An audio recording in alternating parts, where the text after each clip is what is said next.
Y'all, this week has really blown my mind. We have had some real turnarounds when it comes to some of these characters beyond the gates, and we have got to talk, okay? Let's get right into it. Miss Dana Leslie Thomas has lost her ever loving mind while she's found millions and maybe even trillions of dollars. I am so confused at where this storyline is going. Like this really better be a build them up until they completely fall, because there's no way that Leslie should be able to come into this fortune and just run amok on the Duprees like this. One thing that really sat with me a few episodes back, I want to say even the first episode of this week, was when Eva finds out that Leslie is coming into this money. And she's like, oh my God, this is amazing, Mom. You can pay off your debt. You can start a new life. We can go somewhere else. And she was like, oh no, I'm not going anywhere. I'm staying beyond the gates. I'm trying to get this money. And the first person I'm going to is Anita Dupree. Like, why would you go to Anita? Like, why do you have such an adrenaline rush when it comes to revenge? And that's exactly what it is for Leslie. It's not about the money. It's not about her even becoming who she's always wanted to be. She's never going to be happy until she has fully just completely torn down everyone that she feels owes her for anything. Even with the fact of picking up her mother's revenge. Her being so angry about what happened to Barbara is almost laughable because you never even knew her. For you to take that tidbit of information that you got from Peaches and say, oh, Anita, you are the reason why my mother unalived herself is insane. You have no clue what happened back then. And yet, you don't even want to hear the truth. She didn't go to Anita's house to hear what happened with Barbara. Or, I just found out this is my mother. Can you please tell me about, your relationship and what happened? She went there with guns blazing. Just, hey, you did da da da da da, and you did da da da da, and that's what happened to my mother. And if I was Anita, I would not have had as much grace as even she did, even with the slap. Because she deserved that. Okay. Sometimes what did my grandmother used to say? Don't let your mouth write a check that your can't cash. And that's exactly what in the world she did. Okay. She wrote that check and thought that she was going to go to Anita and frail it in her face. And Anita said, oh, no, boo boo, you will not disrespect me in my home. And I am completely with her on that. She has lost her ever loving mind. And then now that she's bought the house across the street from the Duprees, it's giving full psycho. Okay. And I'm terrified for the Duprees at this point. I really love the scene when she's at the country club having dinner with Eva, and Eva walks over to Ted and says goodnight to Ted because she really wants to have a real relationship with her father. And Leslie decides to kind of side eye Bill and give Bill her little 1-2 on, hey, I'm here and you can't throw me out again. Let me tell you, I am not a fan of Bill, okay? At least I try really hard not to be, because I don't agree with his choices in a lot of situations. But when that man opens his mouth and decides to humble someone, I'm so here for it. Because the way that he humbled her in that moment, like, girl, no one cares. You're just a newbie in the group and still no one likes you. And your money will not keep you here if you don't stay within the conduct guidelines. Period. You go around harassing people and think, oh, just because I'm a member now, I can do what I want. No, boo. The Duprees have their names engraved on 2 or 3 tables in that club. They don't care about you. They don't care about you. And Bill is speaking from experience, right? Because they still don't care about his wife. He's been a part of this club. He's been a member of this club past, being with Danny. I'm pretty sure at some point him and Danny got their own memberships. And then he was able to get his own membership once his law firm really became as prestigious as it is now. So even with all of that, they still could give 2 farts about what happens with Haley. And it's going to be the same thing with her. It's going to be the same thing with her. She going to start going to the Pilates classes, the workouts, She gonna try to play tennis with the girlies, and everybody gonna be like, "Oh, that check is cute, boo, but I still don't like you. I still don't like you." And I still haven't given up hope with the fact that she will be thrown under the jail for what she did to Laura. I'm for real. We're watching the build up, right? Because right now she thinks that she can do no wrong. She thinks that everything is on her side. Oh, she's doing a great job. Everything's coming out Leslie, okay? Until that evidence clears. It's going to come to pass what she did to Laura. That's going to come to light. She thought that Ted couldn't get away from his demons. Well, neither can you, girl. And your chicken's going to come home to roost for sure. I just really hope that they can find a way to reverse this trust. Apparently, they already said that all of the money that's already in there is just solidified, and she's going to keep getting checks until it runs out. And apparently, it's not going to run out. So we really might have to watch Leslie just be a millionaire and run amok for a while. But I have not given up hope that justice will prevail. Okay. She will be in jail eventually.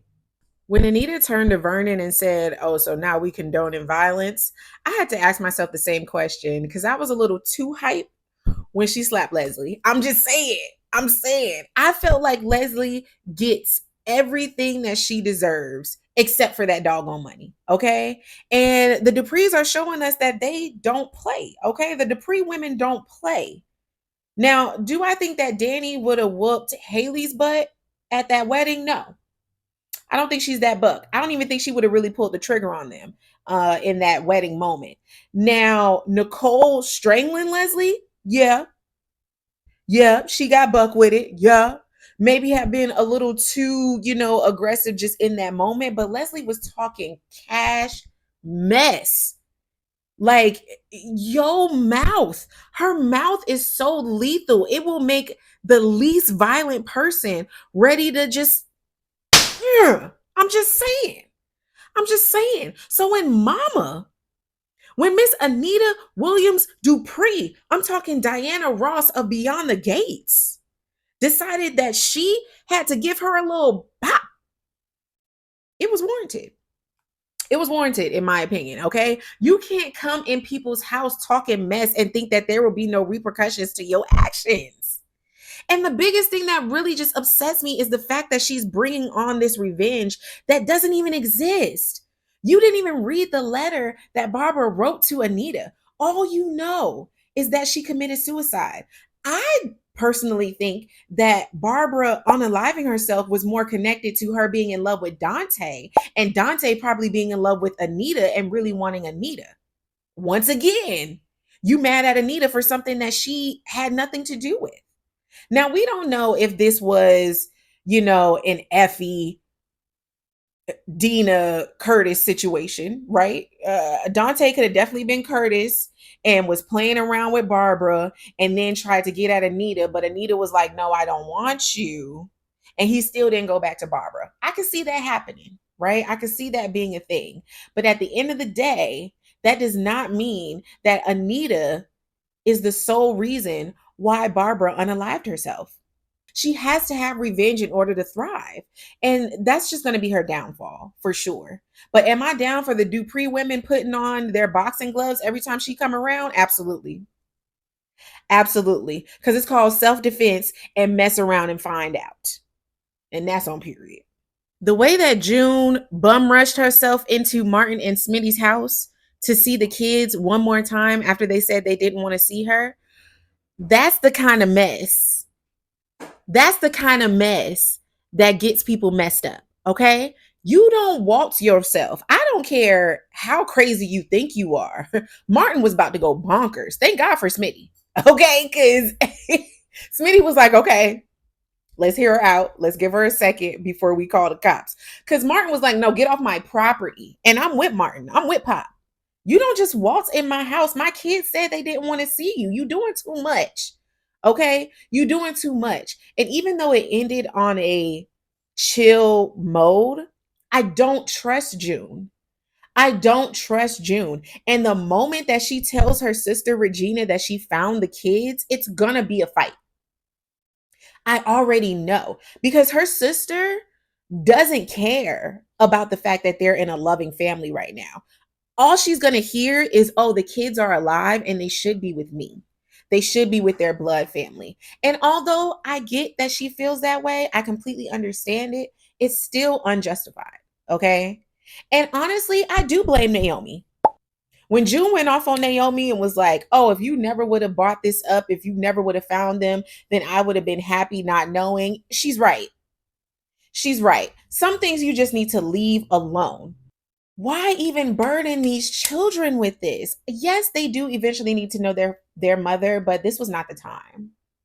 This was not the time. She should have encouraged June to get her stuff together before even meeting them. And yes, I'm glad it ended on a good note, at least where we are right now, but it's going to get worse. There's going to be a problem with all of this, especially once that sister finds out. And I just, ugh.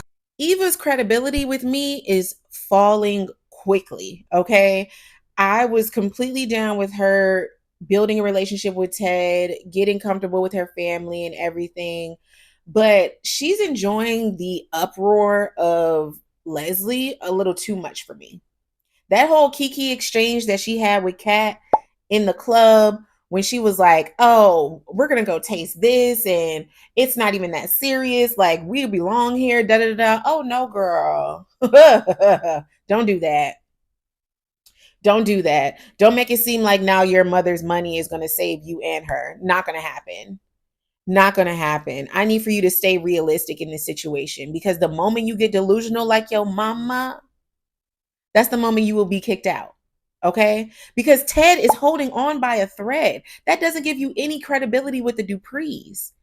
And if you start waltzing around with your mama, move into that mansion with her, and now you next door neighbors and you seeing the Duprees every morning and kikiing on the way to get your mail, girl, they gonna hate you just as much as they hate your mama.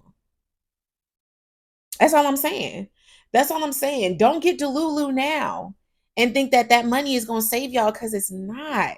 I just need for her to keep a level head with everything, okay, including Tomas, because that's just a bunch of mess in itself. Now, this thruple is still getting on my nerves. Okay, they're not a throuple. But I mean, come on. This back and forth is just insane. The way that Ashley reacted to Andre when she finally told him, like, oh, I ran in on you and Danny almost getting it on, was the most dramatic acting that she's given us since this show started. Okay. Like, and it was so unwarranted. Like, you and Danny were all over each other. Okay, girl. And and if you was really about that business, you should have said something when you were standing there. So then y'all could have had an adult conversation, but you don't care about what happened. You don't care about the truth of the situation. You just care about what your eyes saw and the fact that you once again have an out. Ashley will forever find an out for herself. That's her MO. She doesn't care about other people. She doesn't want to really be in a relationship with any man. She just wants to have her cake and eat it too. So for Andre to be so heartbroken over the fact that she's not choosing him anymore is almost laughable. Get it together, sir. Okay. Now, I appreciated the cute little moment that him and Danny shared when she saved him from Ted, because once again, she was right. Why would you get advice from Ted? I know he's your uncle and your bestie, but this man is drowning in his own divorce. There's no way that you're getting couples advice from him. Please do better. And although Danny is not the expert in couples, I feel she is a better soundboard for him to be bouncing his emotions off of than Ted. Absolutely. I'm glad that she didn't give him alcohol in that moment. Like, no, bro, you're not over here to drink your sorrows and to rock me to sleep. Like, no. Let's get to the bottom of these issues that you have with falling in love with this vanilla, basic woman. Like, come on, sir. You cannot be this deeply hurt by her. Like, bro, I know that he was trying to put in work. I think that's the biggest thing with Andre when it comes to Ashley. His ego is bruised because he felt like, oh, yeah, as long as I do the domesticated boyfriend things, I will get the girl to be the domesticated girlfriend to me. No, Derek thought the same way as well. And look where that got him. Speaking of Derek and where he is right now, yeah, he is pretty much paralyzed. I'm hoping that this becomes a miraculous story where he is only temporary paralyzed, and with the physical therapy and everything, like he's able to get back up and going. But I do think this is a real testament to his relationship with Ashley. Once again, she has been given the opportunity to prove herself that she actually does love him like she says. Because when she said that she loved him and he proposed, she denied his proposal. So that didn't get very much love. Now she's proclaiming her love for him again, that now that he's in the hospital on his sick bed. Let's see how far that goes. Let's see how far that goes, because I don't believe it. I'm really sad at where these two are right now. I know that Ted messed up like really bad, but this divorce is so premature. Like, you have to talk to him, Nicole. Like, please. And he has to step his game up. When he told Andre, like, oh, I'm ready to get my wife back, I hope so. I hope so, Ted, because you have definitely been on the defensive end since all of this started. And that's the problem. You're not proactive enough. I don't see how he could be around Bill all of these years, with Bill being his brother in law, and none of his gumption has rubbed off on him. Like, you need to fight for your marriage. I don't think that Nicole is fully out of the door, but I do think that she walking. I do think that she meant it when she sent those divorce papers, and he's going to have to do something grand. And it was really sad watching Nicole tell Kat about the divorce. I know, as a recipient of divorce, my parents got divorced when I was young. I know how hurtful that can be in the moment. I can only imagine how it would feel to have my parents be divorced when I'm grown as an adult, because this is a relationship that I watched from day one, that I thought was the real blueprint for a marriage and a successful relationship. To see that blow up in my face in real time has to be completely mind blowing. Like, I know Kat is just spiraling right now, but I'm going to need for them to have a real conversation before anyone fully signs papers. Like, even with Ted telling Bill, like, oh, I need you to be my divorce lawyer and kind of slow things up so I can get my wife back. No, you're still worried about the wrong things. She's going to push that divorce even more if you don't put some gas in the car and push the pedal. Do something, okay? Some grand gesture that makes her understand that she actually means the world to you, more than flowers and cards and whatever you've come up with lately, because it hasn't been enough.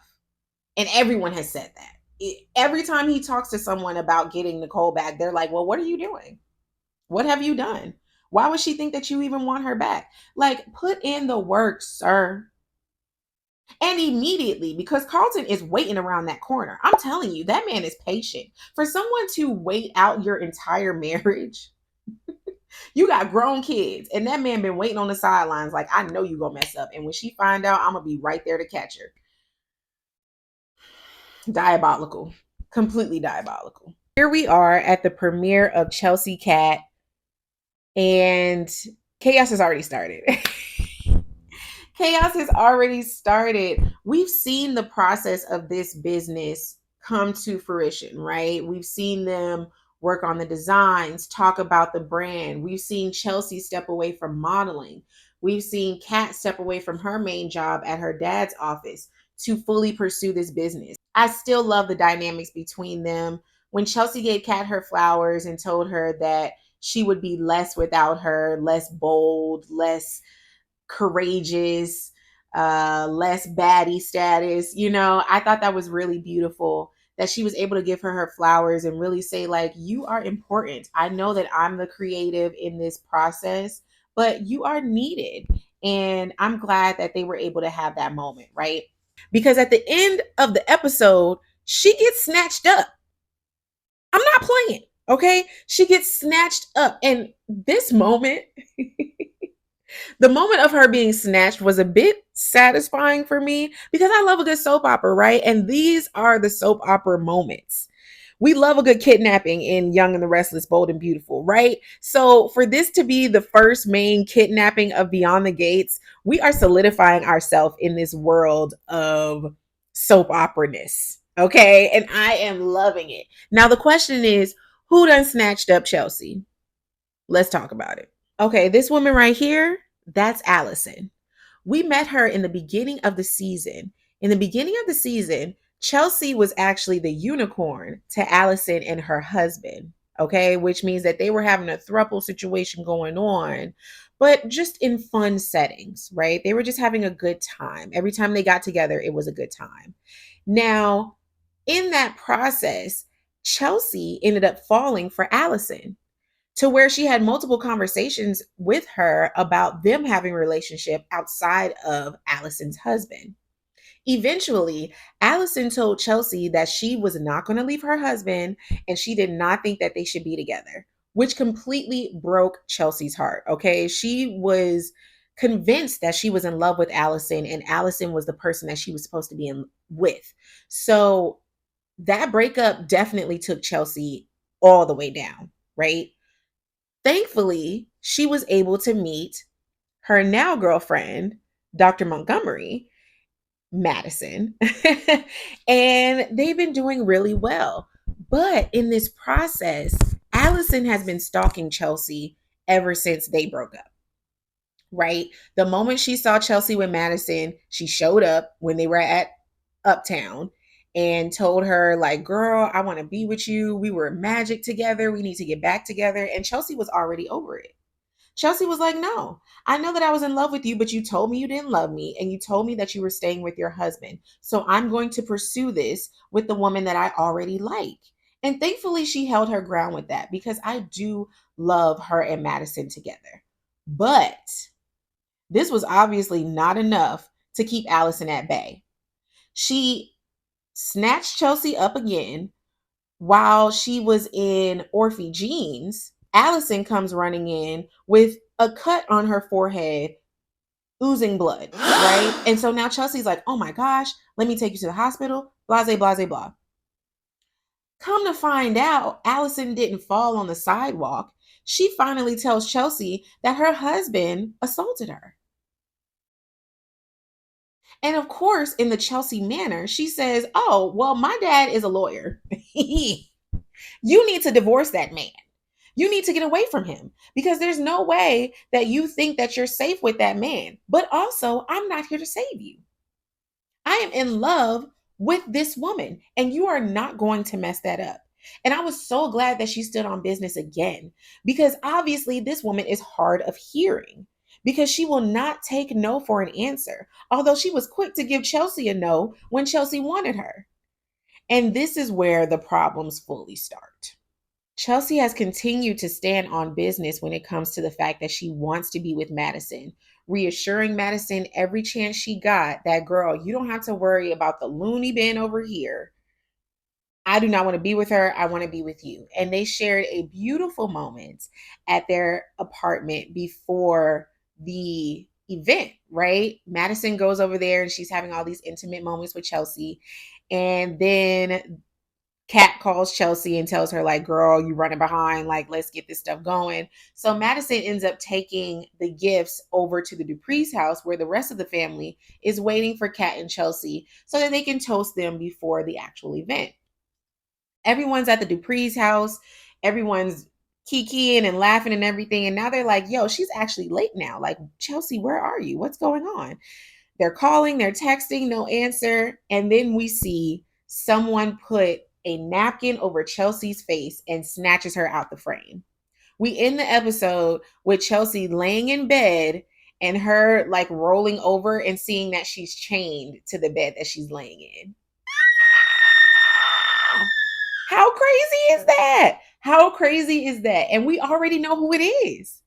Who would kidnap Chelsea? This loony bin right here. And I pray that she's not as crazy as Dana Leslie to actually do something physically to Chelsea, but they need to find her like now. Okay, because I don't know how loony that girl is and how far she'll go. Who knows how far she'll go? Who knows if this is a plot with her and her husband? We don't know if she's really even still dealing with her husband. She could be kidnapping Chelsea and they want to use her as a play toy for as long as they want. I don't know. She might hit that I love you so much that if I can't have you, nobody else will, and then really try to kill her. I don't know. All I know is I'm scared for my girl.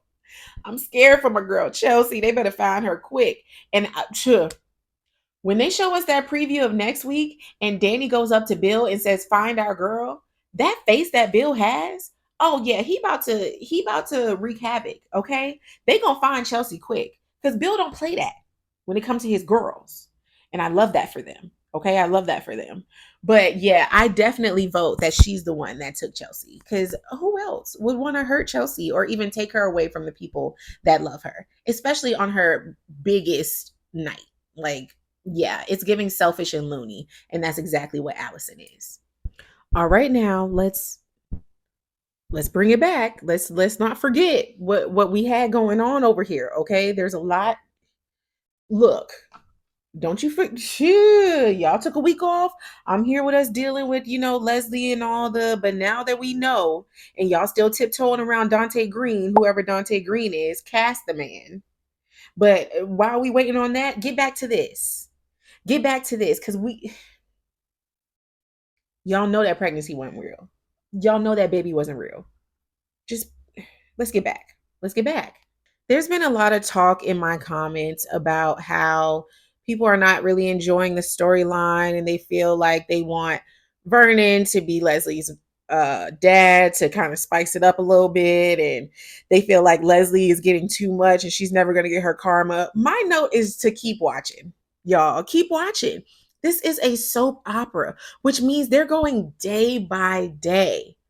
Hit me in the comments and let me know how you feel about what's happened this week.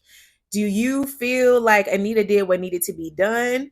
Do you feel that June is entitled to seeing the kids? Did Naomi do too much? Did she overstep her boundaries? Do you think that Doug is actually going to follow through on getting Joey to where he needs to be in order to get his family back?